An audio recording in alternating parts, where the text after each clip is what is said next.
For the last 2 years, my oldest boy's scooter has sat in my front garden, rotting away.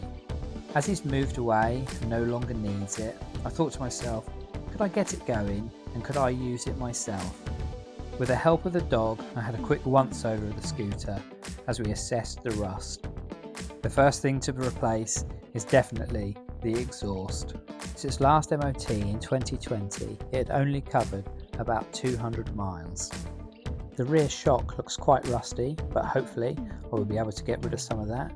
And also some of the panels have scratches on, which I think I will be able to paint. First things first, check the fuel, see if there's any in it, and whether or not it's likely to have gone off. This is a Sinus scooter, it's a Chinese one, and I've had these before. It has the GY6 50cc engine in it, and all the parts are very readily available and very cheap. The video doesn't do it justice of just how dirty it is, so first things first, I want to give it a really good clean so I can see what I'm dealing with. I'm slowly making very many spiders homeless. The front brake is binding, and that's another thing to add to my list of things to look at. I give it a thorough drying with one of my wife's tea towels. Please don't tell her. And I think to myself, I must get a cover if I manage to get it working, as the poor thing has just sat outside for so long. I'm really impressed with how well it's cleaning up. I take the floor mat up and wipe away years and years of dirt. After a quick raid of the kitchen cupboards, I come across my wife's polish. Another thing that I'm probably going to get told off about when she realises I've used half a bottle to clean the scooter. Probably not the best thing to use, but I'm really impressed with how well it's coming up. Getting ahead of myself now, I remove the L plates and discard them as I don't need them. I have a full licence. And voila, one very shiny scooter. I'm really impressed with how well it's come up. It's actually taken years off it. It looks so sorry for itself sat in my front garden disintegrating. It's really clean, I can give it a thorough investigation.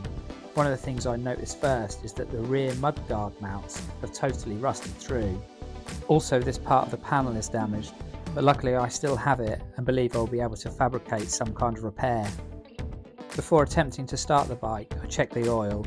I don't want to kick it over if it has no oil in it.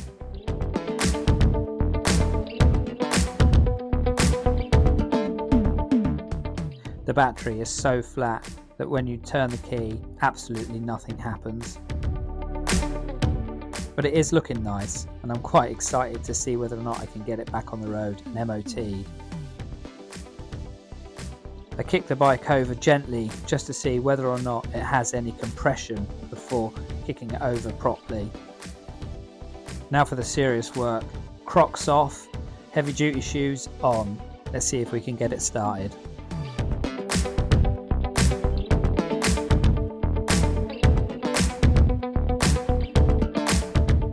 I try my absolute hardest to kick some life back into it.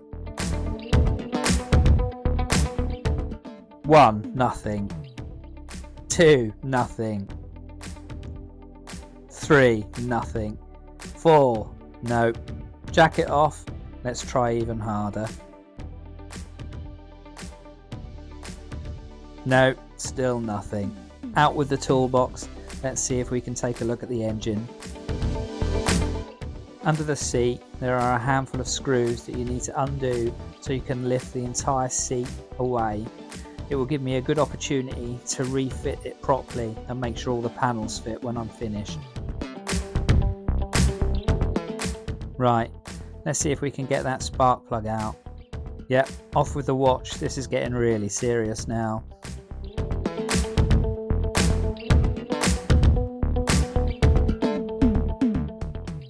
I take the plug out and it's a little sooty and a little dry, but nothing serious. So I give it a quick clean and reinstall it, making sure that I don't cross thread it or over tighten it when I put it back in, as the engines can be very fragile.